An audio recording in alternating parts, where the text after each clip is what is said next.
It's time for Dads Without Dads, a community of men who are determined to become the dads we never had.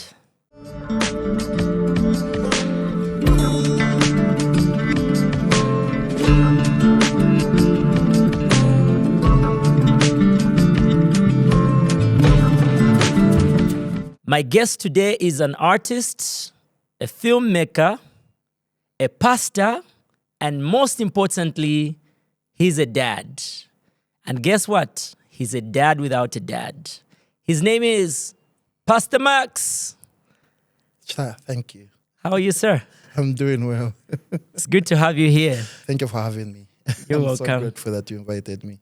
Awesome. I've actually been looking forward to having this conversation with you after Little Birdie told me some details about how you grew up. And I think that's a story that lots of people would love to hear and will benefit from. Yes, sir. I know that many fathers out there will definitely learn one or two things from your story. That's right. So let's take it back to where you were born. Were you born in Lusaka, or which part of the world? And how was life back then? Well, I was born at the same hospital where the late President Michael Sata was born from. Chilonga Missions Hospital. Okay. Pika district, because my parents were both working from Pika. Yes. So Okay. that hospital has actually produced men like Sata and me.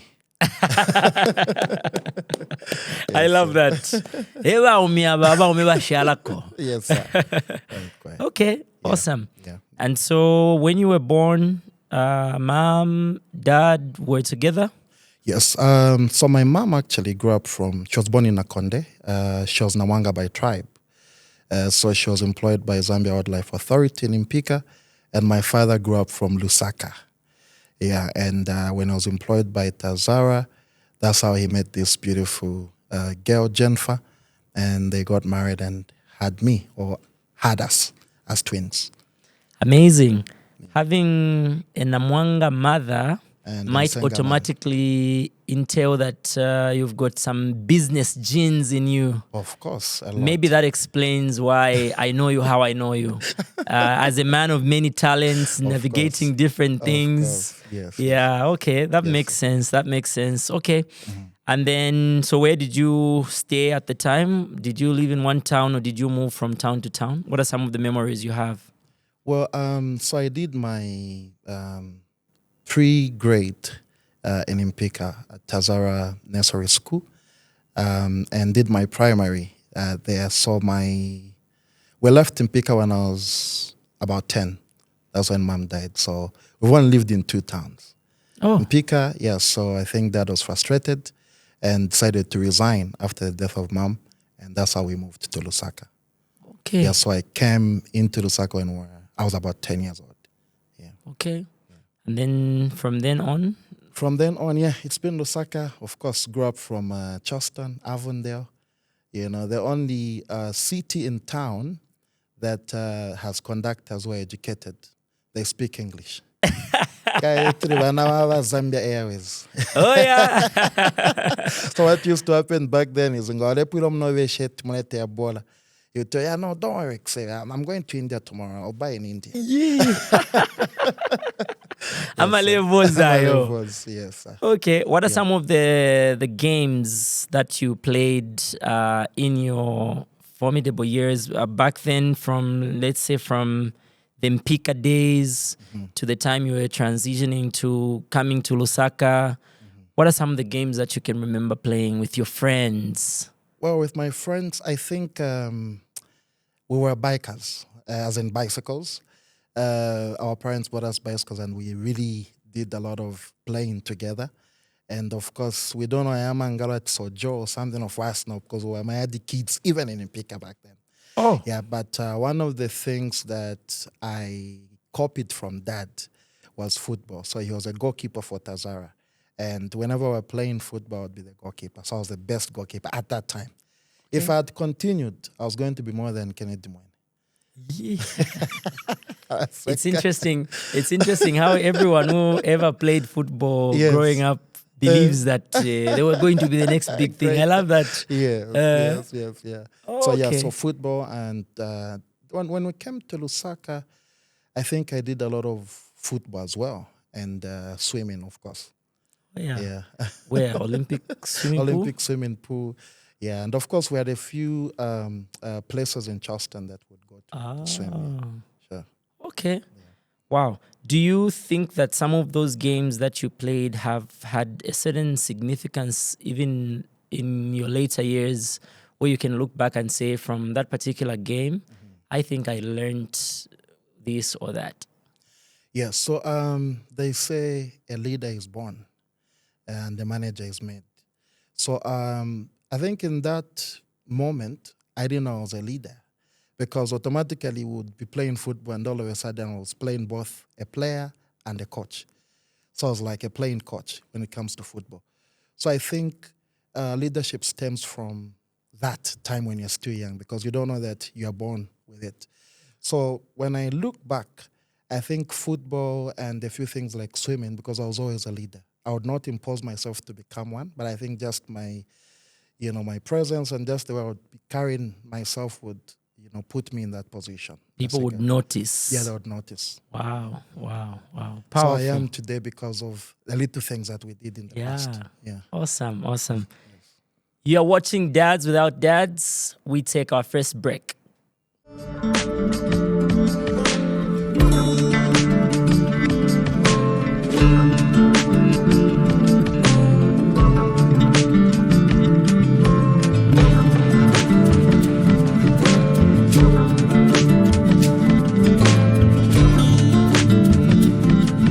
You're still watching Dads Without Dads, and our guest today is Pastor Max. So, Pastor Max, So, I am really interested in learning something about the man behind the man, particularly because for some reason I haven't known your name because of how I saved your number. Apparently, it's like I saved your number with a combination of your children's names, and I thought that was your full name. yeah, That shows that you really love your children. I do. But let's go back to you being a child and tell us a bit about your father.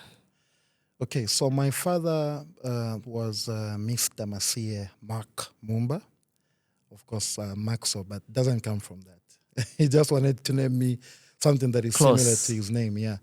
Yeah, so he was born in Mumba, Eastern Province. Of course, he was brought up here in Lusaka and moved to Mpika. So that's when he met mom, and when they got married, they had us as twins. Do I go there, or maybe I just... Yes, please, go ahead. Yeah. So he worked for Tazar. He was an engineer.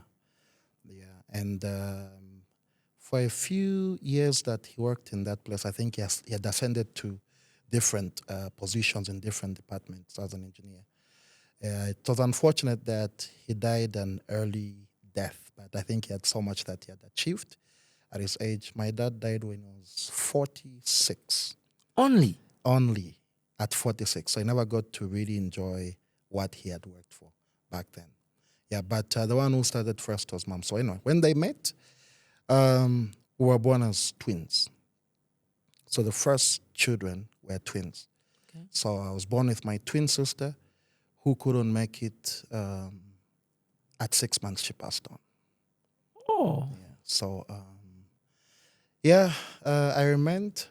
Of course, I think my early days, being a child, I was in and out of the hospital.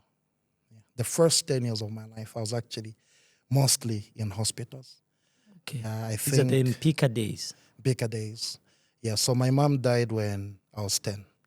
Yeah, so anyway, so in that space between 1 and 10 before she died, my parents also tried to have other children.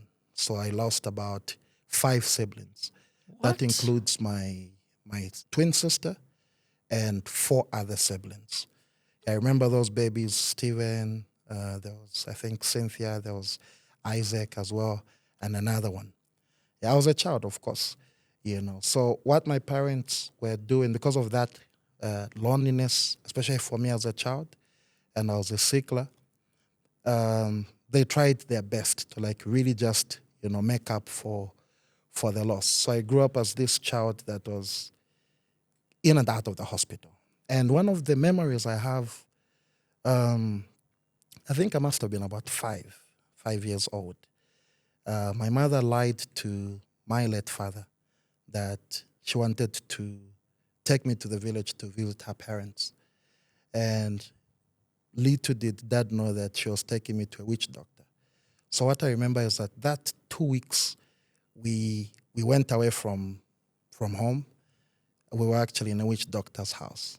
I was being bathed, So I realized that what our parents were doing, like these marks, what you're calling Nembo and all that, they were not doing that to initiate us into witchcraft.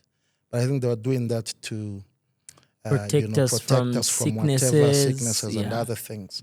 Yeah, because obviously I'm thinking, this young lady, my mom was very young. I think she had me when she was about maybe 27. Yeah, so now imagine she has gone through all this where she's lost her twin child, one child dies, and 4 other kids also die. Yeah, so it was a very difficult situation for her. I can't really relate. Of course, I was young, but I've got a bit of flashes, that I'd look at and say, oh, wow, I remember mom this, I remember mom that. So what really breaks my heart is when I begin to think of what she must have gone through, as a young lady. How to even arrive at that decision. And, she was doing well as well because she was working for Zambia Wildlife Authority. Yeah, so she tried by all means to like really make me happy. And you see, I remember that apart from her, losing children, the only child she has also has to be in and out of the hospital.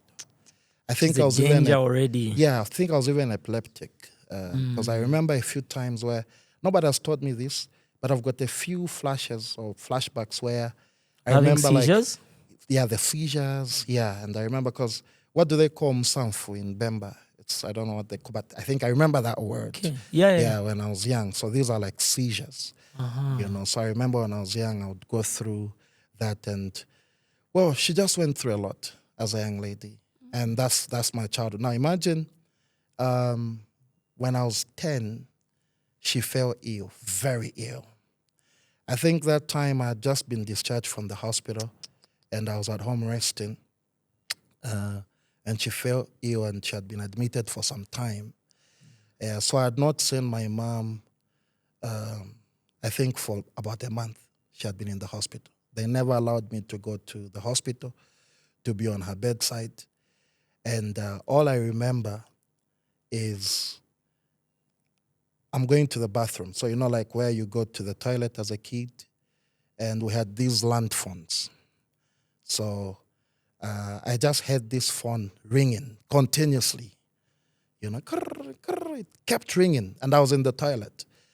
So immediately something told me, your mom has passed on at 10. Wow. Yeah, you had a feeling. I had a feeling. I don't know how God created us in a sense that sometimes we can know when things are about to happen, like even bad things. Now imagine I was just 10. But I remember that very well because all I remember is my neighbor, I think, heard the phone ring for a long time. So she rushed into the house because, way back we lived as families. Community. Right. So I remember this lady rushing into the house, and I'm coming out of the bathroom, and I hear say, oh, Chavi, yeah, Nabafwa, and she started crying there. And I was young. I'm confused now. This is the only person that takes care of me. This is the only person that I would call mom and that I love so much. And now she's gone. This is a sickler, a boy that has lost 5 other siblings. And now you also lose a mother at that particular time. Yeah, so basically that's what happened. Man. See, when you start talking about your twin passing at 6 months? Yeah, 6 months. I was thinking that was it. Like that's the only loss that you experienced. No. Only to learn that you had to lose 3 other siblings apart from your twin sister. 4 to others. make it 5. Yeah, so we're supposed to be 6, and I'm the only one surviving. So 5 are normal. Yeah. So nobody goodness. exceeded 6 months. They were all dying before 6 months. Hence, I was a sickle as well. The first 10 years, because I was in and out of the hospital. Yeah, so yeah, that's what happened to me. And well, one thing that I've come to realize and understand is the death of a loved one hits you differently, especially for the people that you're born with, your parents. To be honest with you, I don't know how it feels to have a mother. Yeah, because I was too young, so I was naive, But yeah, so there are times you have those flashbacks, you have those memories, maybe just a flash. You think of something that happened or where you went with her, and you're thinking, this lady, what she went through, and she just never got to live up to her dream, unfortunately. She had a good job, educated. Yeah, of course, people had those suspicions of witchcraft, way back. Yeah, but I mean, only God knows. But it's really hard. I can't lie to you. Yeah, you can't move on from such. Life, this life. You see, when we see each other wearing all these wonderful suits and whatnot, looking so strong and standing on the pulpit and preaching, producing films and doing legal things and many other things that you do, your businesses. We tend to think that you have it all together until we get to find out the nitty-gritties of what your experiences have been in life. Then you realize that people don't just become, they go through things. And that story is so, so deep. I've gone through things, but I don't think they're as as deep. I'm really, really moved. So where was Dad at this point? So Dad was around. So he was working for Tazara. And this time when Mom passes on, he's there. And I think he couldn't just accept that he had lost his wife. Yeah. So what started to happen to him, he started losing it and he went into depression, of which now the events turned in such a way that it was now my dad who became a sickler out of depression. So now, I had been in and out of the hospital for the first 10 years of my life. I lose a mother, and I have a father who's never been admitted. Now, after a few months after my mother's demise, my dad now has to be the one now to be in the hospital. So now, can you imagine what is going through my mind? And I'm thinking, am I going to lose my father as well? So I think because of that, the company picked it quickly, and they asked him to voluntarily retire on medical grounds. And that's how he couldn't live in Mpika anymore. He didn't want anything to do with Mpika. So he retired at an early age. So that time he was 39. So we moved to Lusaka. So that was me and him, and of course a few people that my father was keeping. We came to Lusaka, so I was 10, he was 39. So I lived with him from 39 up until he turned 46. So he then died. I was between 16 and 17, 16 going into 17. Wow. So that became my best friend. He kept me close because he felt I had gone through so much as a kid, because I've lost siblings, I've lost mom, and now he's the only one left for me. So he did everything. He did anything. He made everything easy for me because he thought he could send me to good schools. He bought me all the gifts that I wanted. Yeah, but unfortunately, when I was that young, between 16 and 17, and my father also passes on, which was not an easy journey for me. What I remember is that when Dad passed on, I now became a bitter child because we lived in this house. So that was me, him, and my other cousin. So when he passed on, I refused to leave my father's property to go and live with his siblings. Yeah, because what I knew is that behind my movement, there are people that were trying to contemplate, or rather to conspire, against getting the property that my father had left. Yeah, so I had this in mind, and I knew to say my relatives from that side just want to grab this house. Okay, you had an idea of the whole property grabbing scenario that has been very common in Africa. Yes, because I had a few friends that were in that situation. Yeah, that, whenever they lost parents, I think in those days, property grabbing was like really at play, because I think the law had not really been implemented, or people were not knowledgeable about their rights.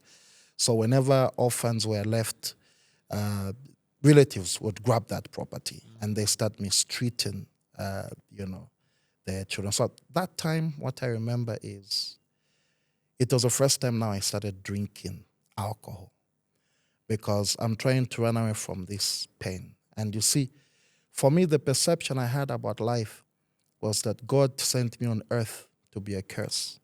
And the perception I had was that my life was just a curse. So I didn't believe that anybody loved me. And what that taught me is that if you have siblings, they will love your children when you're alive, but they will not love your children when you're gone. Once you part ways after your demise, nobody will love your children as you do. That's what that taught me, because now it became a point where whenever I refused, because I was young, I was only 16, 17, when they, no, leave this house, want you to come and live with us, I said no, until something happened that actually broke my heart. So what had happened is, because on that property we had tenants, and this tenant, just on a normal day like this, she tells me, hey, you're coming from Pika, so I'd gone for a holiday. So I want these young girls to come and help you sweep your room. So I said, oh, no problem, thank you so much. A week later, she comes to me and tells me, oh, this young girl is pregnant, and she was only about 11, I think. So I asked her, and she said, you're the one responsible. I said, how am I responsible? And the next thing, I'm told, no, there's police coming. You've been charged for defilement. What? So that's the accusation I went through. So for me to leave my father's property, something had to be orchestrated, because I couldn't just be taken out of that, but that had to happen. So now... So this means that some of your relatives on dad's side were the masterminds behind this scheme, or is it that the tenants didn't want you around? Well, it's really difficult to point fingers at anyone, because up until now I still don't have answers. Yeah. But, I mean, what would you think if somebody says there's defilement, a case of defilement?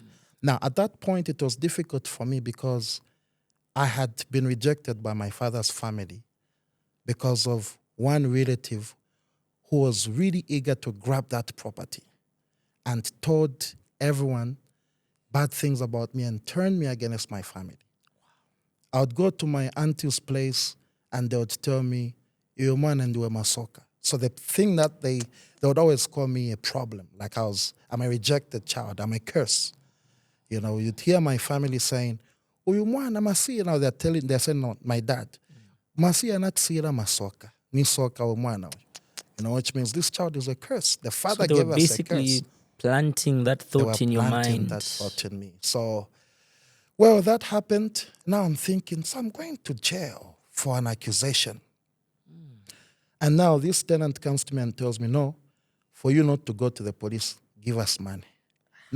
So what now they're blackmailing you. Yeah. So what had happened is I now became in charge of rentals at 17. So it was at that point now I'm thinking, so I give them money. I got to a point where I accepted that I did it. Because if I call my uncle, if I call my auntie or anyone... They're already against you and they'll believe the story. They'll believe the story. So what did I do? I got a plastic bag. You know those black and white plastic bags? I think I remember I had like 100,000 in my pocket, which is 100 kwacha, unrebased. I had that 100 kwacha in my pocket.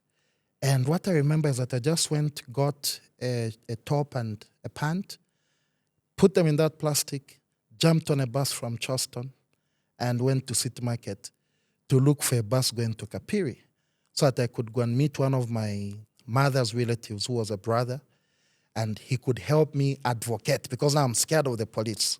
A 17-year-old boy running away from his father's property because of an accusation. So I got on a bus from City Market, dropped off in Kapiri, and my uncle tells me, there's nothing I can do for now. So what you do is I'll find you a space in that goods train, which is leaving this afternoon. You go to your cousin in Impika, he'll be the one to help you. So lo and behold, evening came, I jumped on that goods train. So a goods train has got what they call a brake van, where the police people sit, because now it's just a goods train. So now that thing has got no windows. Hey. So for 3 nights, I was on that goods train. From Kapiri to Mpika. By Tazara train, goods train. Yeah. So the only thing I had on that goods train, we used to call it gusu. It's as we used to say, goose train. A goose train. So the only thing I had on that train was a cob of maize that the cops were eating, and they decided to give me one. For 3 days, I spent nights on that goods train. As a teenager? As a teenager at 17. Thank God I got to Mpika. My cousin embraced me. And the time I was told to come back to Lusaka, that there was no police, there was no nothing. Traveled back to Lusaka. But you see, one thing that I've come to understand, when a certain seed has been planted in you, you will never live a comfortable life. So they planted the seed that I'm going to jail. And dropping off at Intercity, should I see a police officer, I'll run. If I see any strange person coming to me and they're looking at me in a certain way, I won't be at peace. So that's when I got to Lusaka, they told me, no, if you're still refusing, are you ready to go to jail? I said, I'm ready. So now, thank God, my uncle and the same aunt that were talkative, now were now on my side to say, let's go and prove if you did not do this. So one of the conditions I was given was you should sign. If you did it, you're going to jail. If you did not do it, you're not going to jail. So anyway, that procedure didn't even take place because the tenant who accused me with the same young lady they shifted in the night. At 1 a.m., they ran away. The same people that accused me, they ran away, the tenants. Because I was in Mpika for that 2 weeks. So they shifted in that 2 weeks. Oh, so during the time you were with your mom's relatives? In Mpika, yes. That's when they left the property in the night. They never said bye to anyone. They never handed the keys to anyone. Okay. So when I came and probably rent was due. Of course. So I'm coming back to Lusaka. One of my relatives who was so eager to get my father's property was even happy and moved the properties, the household goods, to a house. And during the time you are away? The time I was away. So that 2 weeks upon had a lot the of tenants things. leaving? Oh, wow. In my absence. So those things were grew up. No, timamuza mwana wa yu. Samvela onani manje masoka. So what did that do? That led me into drug abuse and alcohol. This is why today when I see anyone drinking or smoking, I don't just go to them, why are you drinking? No. For me, if you ask me, did you see yourself sitting here or in a suit? No. For me, what I thought, I was going to be a drug dealer and a very bitter person. That was my vision now because life has taught me. And one of the songs that would really comfort me was a song by the late Lucky Dube, the song he did, Born to Suffer. So that song kept ringing. I kept singing, Born to Suffer. I was born to suffer. So the words kept echoing. that one of my aunties used. Uyumwana and masoka. Uyumwana could be and those avotika. I was a curse to them. So I had this friend of mine who's now late, may he so rest in peace, who introduced me to drug abuse in Chihuahua. So I'd go to Chihuahua, stay there for a month, smoking with those guys. And because now I'm living this life that is reckless because of the pain I'm going through. So now remember that time, I'm doing my 12th grade when I'm doing all those things, And, well, that period came from 17 going into my 18th year. That's when I received the call from one of my friends. And he told me, he wanted to come to our fellowship. And I remember I was in Chihuahua. So I went to their fellowship in a state where I was narife blown. I know what they but I went there, and that's when I received Christ at that time. Wow. In that state. Oh, wow. That's when I received Christ, in that state. And once you sobered up, you still knew him? Of course, I still knew him. I think when it came into my heart, that's a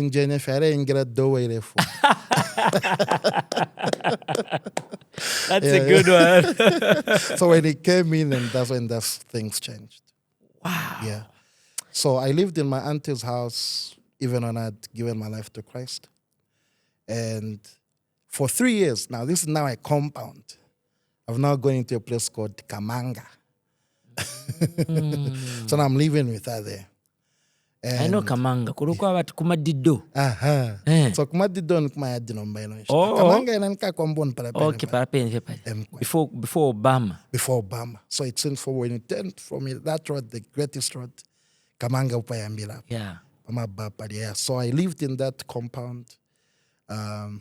So even when I lived in my auntie's house, it was just like a lodge. I'll just go there, sleep, but I'll eat somewhere else, and because there was just no relationship. So now she's getting the rentals, and I'm in that house. And I don't get to have a share of what my father's property is able to produce. Yeah. So now I'm living in this house. So I was this bitter child that I don't remember having a time with my aunt speaking. This is my dad's older sister, whom he trusted so much. And yet that person is doing such to me. And you see, through this fellowship now, I've given my life to Christ. So I'm coming from Kamanga, going for prayers. And that's how one woman asked me, what do you do? I said, I finished grade 12 last year. She tells me, I want to sponsor you to go to school. So I was sponsored, taken to school by people that were not even in my plan. I went to do business and accounting. The only time my auntie knew that I was in school was the day I was graduating. She was not interested to know what was going on in your life? No, not at all. Not even a single day did she ever say, what are you doing? Can I pay for school fees? Getting my father's rentals. And yet, they never paid for my school fees. As I speak to you up to now, that house is still in her hands. What? Yes, sir. This is very interesting. This is very, very interesting. Yes, you sir. talked about bitterness. Mm-hmm. And any other person, Yes.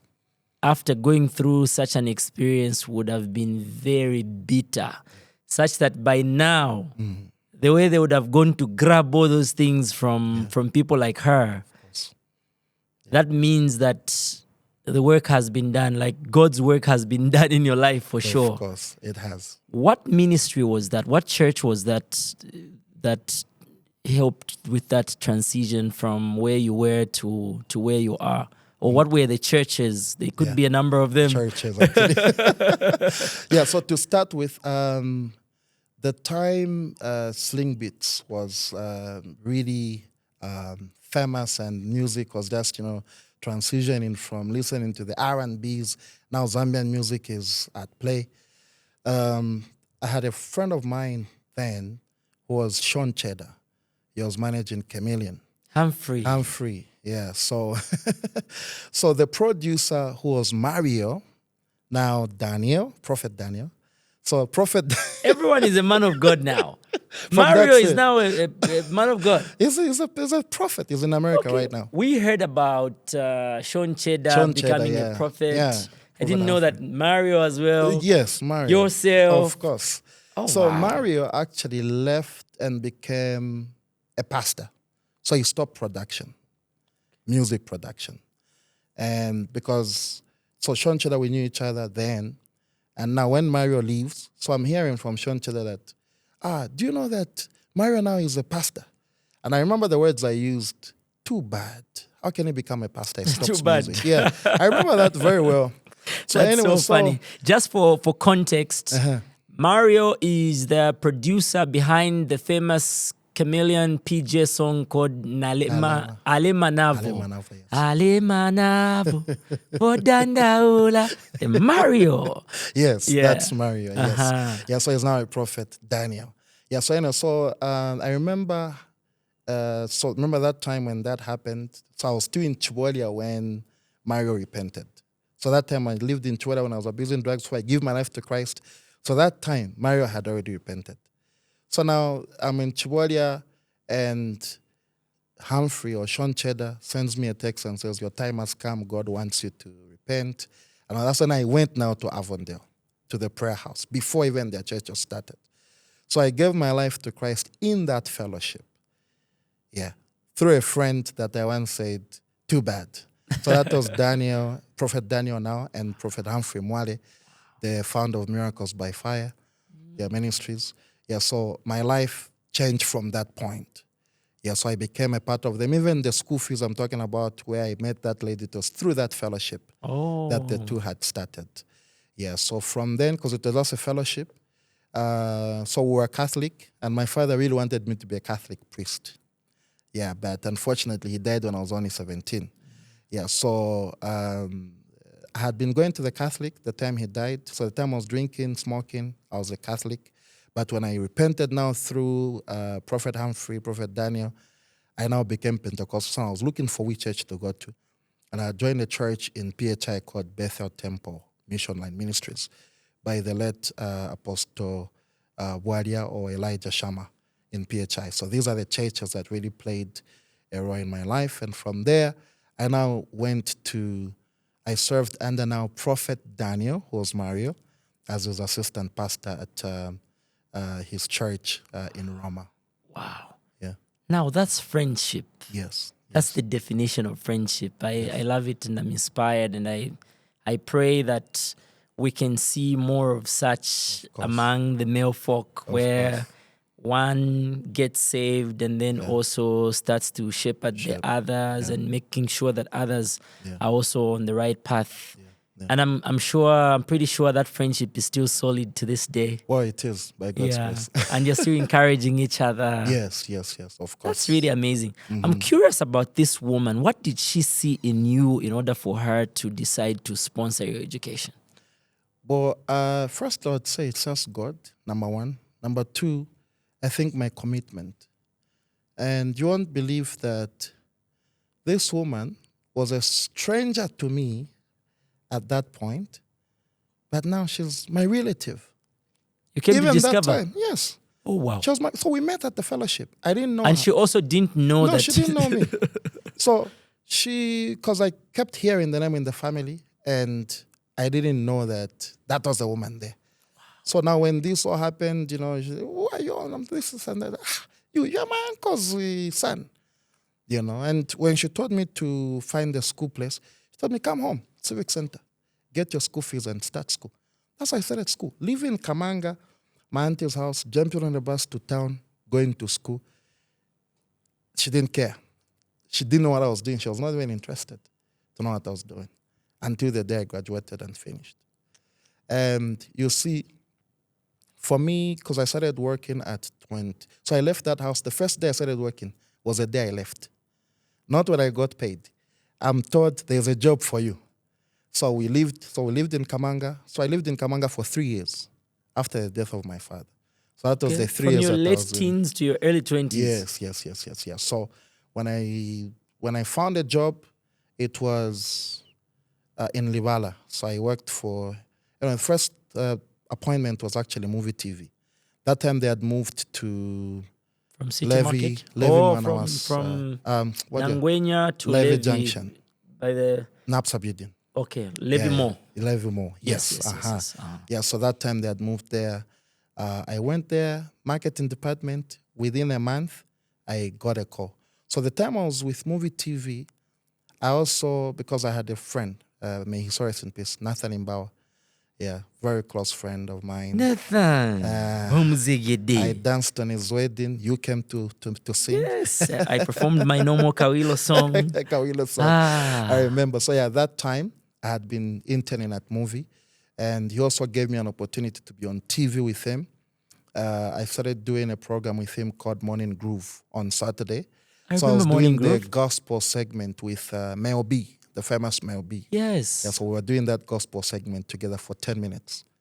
So he would play music. Mel B, the lady. The lady, musician. Okay, can I tell you a secret? Yeah. If you've listened to my song Dear Mama, yes, the ad-libs, the female ad-libs towards the end, that's her. Oh, that's Mel B. Oh, wow. Melbourne. Yes. Shout out to her. Shout out to you, Melbourne. Yeah, so I worked with her there, I think, for a few. So now that was the beginning of my elevation.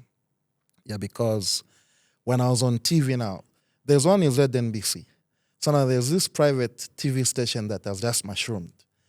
And people now are changing out to watching ZNBC, from watching ZNBC to movie TV.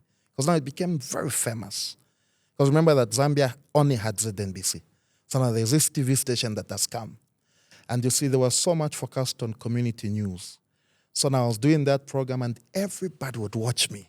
So when I'm passing in Kamanga, the kids, then start on up at TV. So now that was my elevation now. Because now God now started to announce me through that. Wow. Yeah, so now the same person I'm staying with who doesn't care about me now begins to hear, man, Manjarina pa TV. It's also, such kind of things. And now, within a month, I got a call. A mailing company wanted an accountant. So that's how I was hired. So when I was given that job, that's when I moved out of that because the company was in Liwala, Chalala anyway, New Kasama area there. Yeah, so I had to move close to the company. Yeah. So I worked there for a few years. The company was liquidated, and I stayed home, which is another testimony anyway. So, and that was the time I now became full-time. So I retired at 27. Yeah. I've not worked for anybody from 27. We take a break.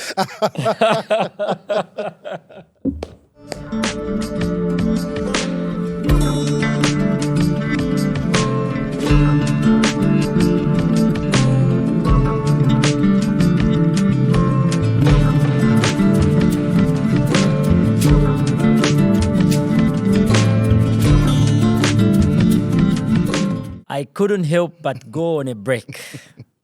I'm still trying to digest and fathom what I have just heard about Pastor Max, particularly what he went through and also just the fact that he retired at 27 and pursued his own path. Of course. How many people can do that today?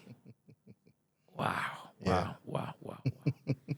It's amazing that despite the many things that were said about you, things like you are a curse and whatever, those things could have weighed you down. Yeah. And maybe in the moment they did, because they also made you believe that maybe it was true. Also based on the things that you experienced, the things that surrounded your life, the losses of all your siblings, your parents, how you had to find yourself moving from house to house to see where you can settle. And yet you still came out strong and successful, not bitter, you're healed, and you are here helping others the way that you were not helped. Of course.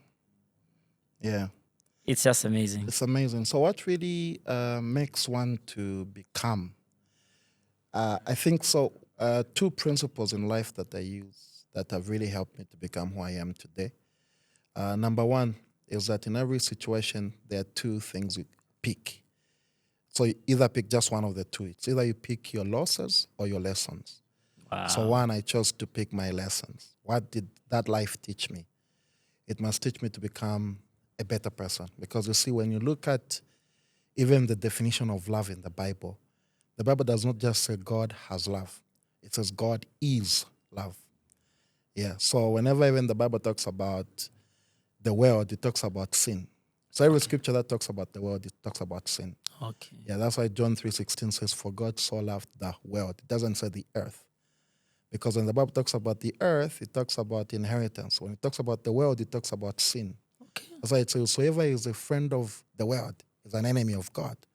Jesus says, you are in the world, but you're not of the world. So it's talking about you are not defined by what you go through.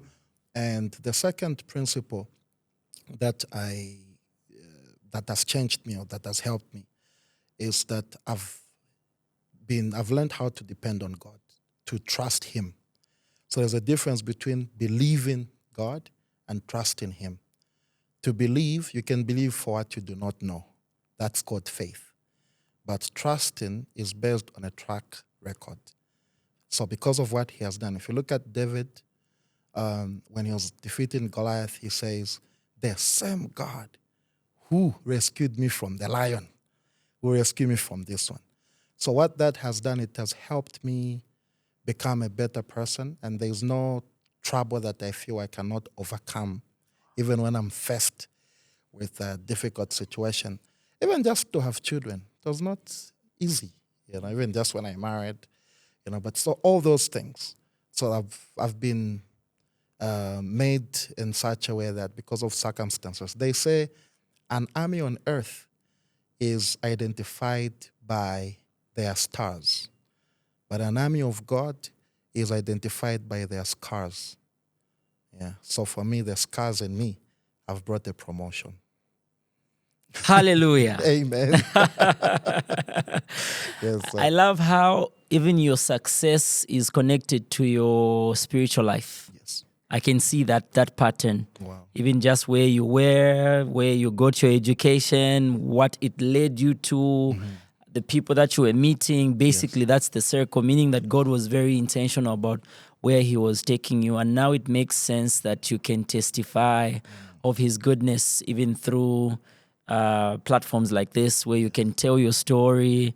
And it's very clear for anyone to see. And I can only imagine how many people are getting inspired by what you've shared thus far. Tell us about your children, your kids. Where were you the first time you got the news that you were about to become a dad? Where was I? So to start with, so my wife was born with sickle cell anemia. And when I engaged her, I think 6 months before the wedding, some people called me and told me, "Uriyo mwana kashure upata kafiare. Aba sickle cell anemia taba fiara." They are not meant to conceive. So immediately they conceive, it just triggers a few things. So the first month, you've just gotten married, the first days, it was difficult. And the wife just can't conceive like that, And you see, that still came back. So I was born alone. Again, I should not have children. So it was crazy. But you see, my wife conceived, thank God, through prayer, of course, fasting, believing God. She conceived. So I think I was out of the country. I was actually in East Africa. Yeah, I was away for 2 weeks. So she just texted me and told me, guess what? Check your WhatsApp. So when I checked my WhatsApp, I just found, the pregnancy tester, and it was positive. So I was in East Africa. And I remember that time, I even went so in Nairobi, there's a place called Eastleigh. It's like the Kamala of Nairobi. Okay. And I bought even baby clothes from there. Whatever I was given from that side, I channeled it to baby clothes. And for some reason, I knew it was going to be a girl. Because that's what I saw. I just wanted a girl. Yeah. Wow. So that was, so I was in East Africa and the news came also. And I was just like 2 days. I couldn't wait to come home. And, it so happened that We check in at 9 at the airport, 9 a.m. in the morning. And we even made to sit. I'm thinking, I'm going home now to see my wife who's pregnant and she's expecting, her first child. And we're told, Chindum, sorry to tell you, your flight has been cancelled. Imagine now, there's this great news. Yeah. And they tell you your flight has been cancelled. So we went back to the hotel. I think we flew at midnight. I was with Dr. Davis Malembeka. BCC, yes. Chambama Maker's husband. Velocity City Church. Pastor. Yeah. That's my father, a great man who's mentored Amazing. me. So I was actually with him in East Africa. So when that news came, we went to shop together in Eastleigh, Nairobi. Yeah, so I mean, we flew in the night and there was that turbulence. Now I'm thinking, when my wife is expecting. But there's that thought also now that comes to say, in my family, there's no one that jumps on a plane like I do. So I'm going to feel a pandemic. Footing a pangesh not afiri pandeke. That kind of a thing. Karekod veka nakakubati afuire pandeke malevo zayo. Kwali wokufona okufwako bwino. Of course. Afiri pandeke. So so thank God I got to Zambia and it was amazing. Of course, I think that really strengthened us. It put us together. And of course, it was challenging for my wife because of that sickness. Sometimes I would be preaching in church and she would fall. She would just collapse like that. Sometimes I would not even know. She's at the back of the church. She's fallen. They've rushed her to the hospital. I finished my preaching and they just told me, leave, go to the hospital. Your wife has been admitted. So lo and behold, the time of delivery came and my wife was in labor for 72 hours. Wow. Yeah. I remember, so that's like 3 days. So I remember we went on a Thursday and she gave birth. We went on a Wednesday and she gave birth on a Friday. Yeah. And at the point where the doctors at Skanza Hospital were saying, Takangi Wamanjo, let's take her to UTH to cut her. And when they left the room, the labor room, and the baby was delivered. So they rushed back now, you see. So yeah, that was my firstborn, 7 years old, Caris. So that's the name you see there, Wow. Caris. Yes, so it means grace, God's grace. Caris. Yeah, it's a Hebrew word for God's grace. Amazing. Yeah. Amazing. Did you do the naming yourself? Of course I did. Yeah. I think for my 3 children, I'm the one that has given them names. Yeah. Yeah. So there's Caris, which means God's grace. There's Shama, which means God is with us. It's like Emmanuel. Okay. Then there's also now the new one, Zion, which means the city of God. Yeah. Wow. Amazing. Yeah.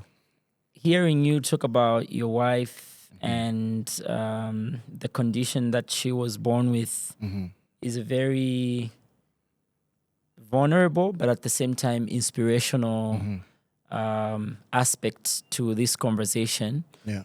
And I would like you to just maybe speak to a man out there who could be at the verge of giving up as a result of maybe some situations, some health conditions in the marriage, because it looks like you are such a strong man and you are a believer indeed. You believe that despite this, abana tukakwata, and indeed you did it. Of course. Yeah. It's been by His grace. So what I believe in is we need to understand the definition of marriage and, of course, why we get married. You see, when you're marrying, you do not see children when you're proposing to a woman. You marry the mother or that woman you marry her. So it's got nothing to do with children. Even if you don't have children, the marriage still remains. Because you see, the cycle of life is when you get married, you're the two of you. When you grow children, they are born, eventually when they leave, you get back to the two of you. So the purpose of marriage is for two people. The Bible does not say the two shall become one with children. It just says, and they shall no longer be two, but they shall become one. That's what God is looking at. It was not easy on my part because the first 4 years of our marriage was very tricky My wife was constantly bedridden. There's no hospital that I've never been to in Lusaka. Yeah, everywhere, just going around. Because now what that triggered, it triggered the condition called autoimmune disease. So autoimmune is not like really a disease, but it's just the collapse of the immune system. So the white blood cells now are not fighting anymore, they are weak. Okay. So what begins to happen is there could be any form of sickness. So for her, it was actually two conditions. So it autoimmune plus the two, which was lupus and ANA. These are like diseases with bones and everything. So imagine the That first means that phase she of was susceptible to any disease. type of infection that can Yes, heart easily take condition, advantage of the weakening immune system. Yeah, actually more lethal than even cancer. Mm. Yeah, so imagine the first 4 years, it's a sexless marriage. You know, there's this or that is going on. Yeah, but you see, there's now a faint sound of born to suffer now, trying to reoccur. Now you're thinking, I'm coming from this point. Now I've also now gone into this situation. And you're already doing ministry. I'm a pastor. Ooh. Yeah, so I'm doing ministry. We run a church. And now you see, it's one thing that I understand is one way you discover your purpose is by your experiences. So if you're a lady and only married men propose you, it's not that you fall for them. It means your ministry is for those married men. You need to preach to them. Yeah. So imagine, I think by God's grace for me, where I am in our ministry or just anywhere, we've prayed for women. And personally, I've named about 13 children from barren wombs. Now, it's happening to others, or it's happening for others, and not for me who's praying. Wow. So now at that point, if you are not careful as a pastor, you begin to think, what is God doing? Because people now mock you. How can your pastor who's barren, or your pastor whose wife is always bedridden, how can he pray for you and things happen? But it's one thing that people don't understand is that there are 2 seasons for each person. So there's a season where God can do things through you. And there's a season where God can do things to you. So if God can do it through you, he can do it to you eventually. Yeah, pretty much that. Powerful. Wow, that's deep. That's deep. Yes. We take our last break as we get to appreciate the AIDS Healthcare Foundation, who support the Dads Without Dads podcast. And I must mention that the AIDS Healthcare Foundation has established 2 men's wellness clinics in Zambia. One is in Lusaka near the bus terminus, which is known as Kolima Tower. And this one is called Lusungu. The other one is in Ndola, and it's called Masala Men's Wellness Clinic. Look out for the AIDS Healthcare Foundation, and you can also access treatment. If you are HIV positive, you can also go there for testing. And also, it's a safe space where men can actually have conversations about our different health conditions as men and some of the questions that we may have about our health, whether it's physical health or even your mental health. So get to access those services from the AIDS Healthcare Foundation, or simply AHF, regardless of your ability to pay. We take a break.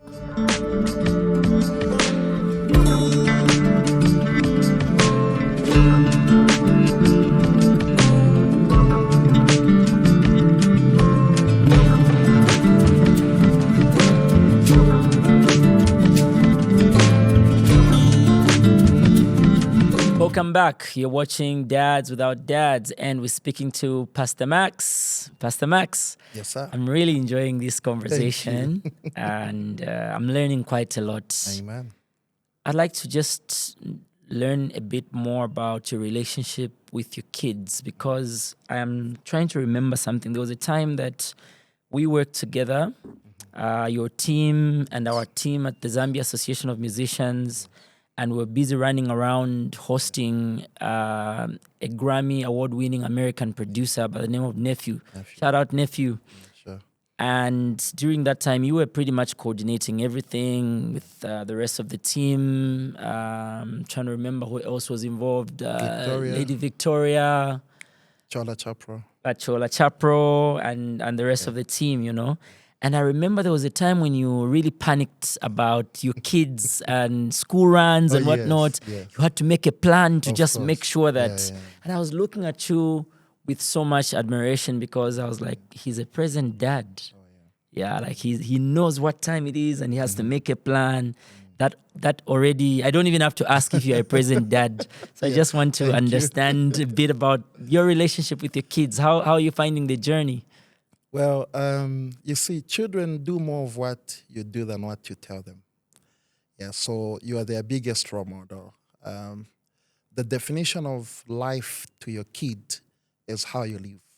This is why they say life begins at home, or rather, charity begins at home, because everything they see in the house, everything they see you do. So with let's say my 3-year-old son, I don't have to sit him down to tell him things. Whatever I'm doing, he also start doing. There are times you find him, pointing hands, is imitating how I preach or how I talk. Wow. So even if he's crying, you find him mostly playing my YouTube channel on TV and he's listening to the sermons. He's not copying what I'm doing. Do you see that? So sometimes I find him wearing my tie and he's saying, I want to look like Dad. In 1 Timothy chapter 5, if you read verses 7 and 8, the Bible says, whosoever does not provide for his own house is worse than a sinner. So people think sinners are those who just drink, but the Bible says a father who doesn't provide. Now, it doesn't just talk about financial supply. It talks about your time, your availability. Especially for us pastors, we tend to spend so much time raising other people's children and not our children. Powerful. Yeah, do you say that? So you find that most of pastors' homes are broken down. The children are reckless, because the fathers don't spend time at home. Now, so for me, I promised myself one thing. I was born alone. By circumstances, I lost my siblings, and I lost my parents. I lost my dad when I was 17. I lost my mom when I was 10.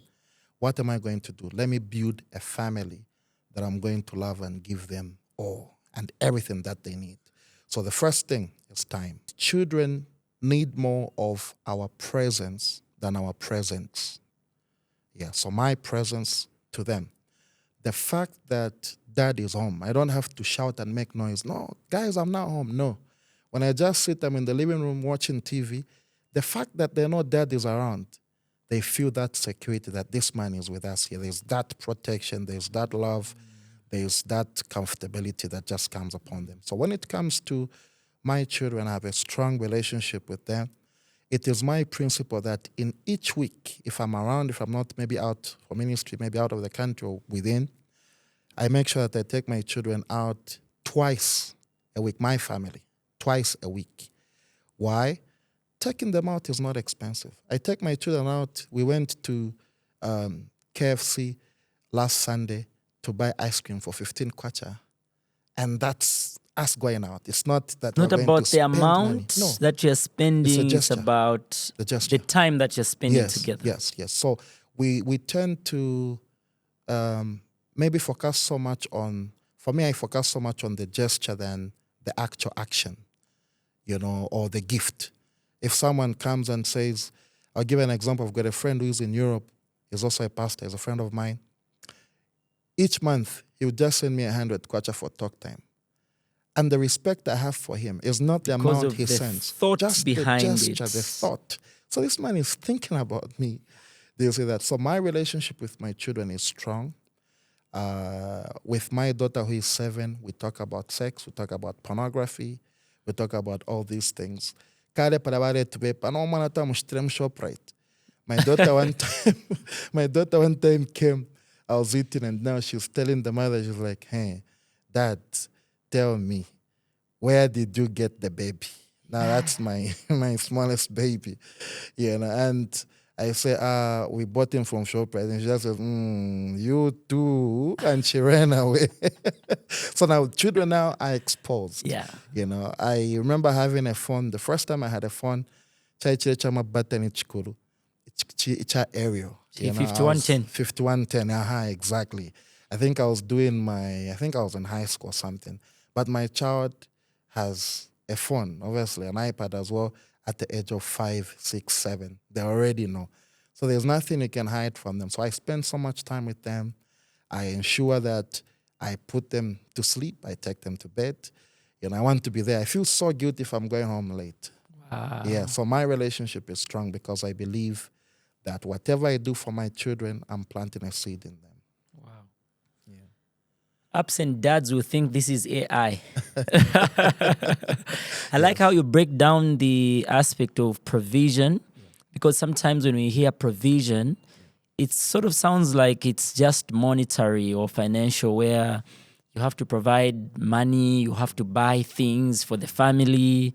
But now you've also added other aspects, like it's like providing the time, the attention, the safety, the protection. So there's so much to provide. And I think that's something that men need to learn, because many times, even when it comes to relationships or marriages, sometimes as men we tend to think that just because nimba shire mpya yafi yakulya panganda o abamaddam balashitako ifi yakufwala o balalipirako ku saloon, that's it, I've provided. That's right. It reminds me of a Chameleon song where he says nale mona kwati nale kupera fiance kanshinshale kuposako na mano, because I thought by giving you money while I'm spending all my time with the world, I was giving you everything. That's right. And which also then speaks to what you said when you talked about homes of men of God. And I should add leaders in general, I think, sometimes can break down as a result of our being busy out there with the world and trying to raise other people's children, appeasing the world while we neglect our own. And I believe that scripture also talks about a man being the chief priest of his family, right? Of course, yes. So meaning that your ministry, your first ministry should be your own family before you minister to the rest of the world. And even for me as a leader of the Zambian music industry, I have been contemplating on some of these words to say, of what good is it for me to shine to the rest of the world and to lead the industry very well if I can't lead well at home? And I'm learning and I'm trying to navigate some of these things. And so I can relate with what you said there. That's right. Right.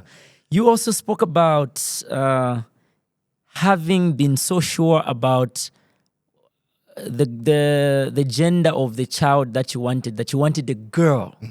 And you happen to be the third guest that we've had on this podcast who talks about having wanted a girl. That's quite interesting, because when we would go for the antenatal, prenatal, and all these other hospitals, for some reason there was a stereotype there where even the nurses sometimes would ask me to say, you want a boy, right? Because for some reason, I think they think that men are so preoccupied with the idea of legacies and someone who would carry my name. But interestingly, we are at that point where we just appreciate the fact that God has given you a gift. That's right. And for some of us, having a girl as a first child, it's more like part of healing when you have lost your mother before. Actually. That was exactly my that was part of the thinking. If I had my own power to give a name to my daughter, I'd have given her my mother's name. Me too. Yeah, but we don't want to reproduce ourselves. We want to raise a different generation. Hence, we give them biblical names so that they can also have their own generation. Because there is power in the name. Right. Same here. I really would have loved my first child to carry my mother's name. But I also understand that they can be their own person as well, Of course. A part of me still feels I should have done it. But again, I'm okay with the whole idea. I had to name her Malaika, Angel. Wow, Angel. Yes. That's a beautiful name. Thank you so much. Wow, amazing stuff. Any final thoughts that you'd like to share with fathers out there? Well, to fathers out there, I want us to understand that the greatest gift you leave for your children is your legacy. This is why the Bible says a good parent, leaves an inheritance for his children's children. So you realize that the Bible there talks about the 3 generations. And I will give you an example of even David when he killed Goliath. The first thing that Saul asked, he didn't say who is David. He says, whose son is he? When they saw in 1 Samuel chapter 9, when they saw Saul prophesying, the first question they asked, who is their father? Yeah, so that name alone is heavy. It carries a lot. So to the fathers out there, my word of encouragement is, what name are you leaving behind? Of course, I will talk about people. For instance, if you go to South Africa today, every Mandela name doesn't suffer because there's a legacy that the man left. So a name becomes a password. A name becomes a key to so many opportunities. I've been to places where I introduced myself and they asked me, are you the son to this late Mumba, Masia Mumba from Tazara? I said, oh yeah, I'm the firstborn, I'm the only child. They said, oh yeah, here you have a job because your father did this for me. Yeah. So I've come to understand that as a father, your children would do more of what you do than what you say to them. So it's important that as a father, you spend time, you nurture them, you ensure that you plant in them that seed that they can still make it. And the best gift you can give to your children is not just education, but your time. Wow. Yeah, so it's unfortunate when you see fathers spending time, they leave home at 6, from work, they go to the club, drink alcohol, go home at 10, children are sleeping. I think we're not raising a good generation. So it's important as a father, you become a leader of the family so that your children can grow with that strength and legacy that you've left behind them. What a powerful man. Amen. Wow. So it's not about what you live with them, but what you live in them. In them. And that's why it's important to spend time with them. That's right. That's really powerful. Sure. Before we go, would you like to share with us some of the things that you do or some of the projects that you're currently working on for those that might just be interested to just learn a bit more about what you do in your life? Okay, so I first did business and accounting.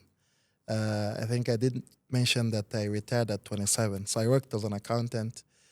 From then, I became a pastor. So I pastored a church called Salvation Embassy Ministries. We're right here in Challenge. And thirdly, I'm also a film producer. I'm an executive producer of a show on Zambezi Magic called 10 Tamanga Street. So you're behind that? Of course. Amazing stuff. There's a Ngoma Award bus outside, so that's our prize. So shout out to my business partners, Yoweli Chungu and Johnny Lunga Chinyanta.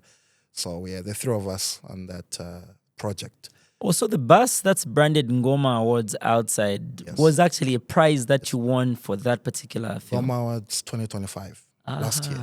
So that's a prize there outside. Wow. Yeah, so we, in that category, obviously, were with the best producers, Frank Sibuko and all that. But I mean, it came to us.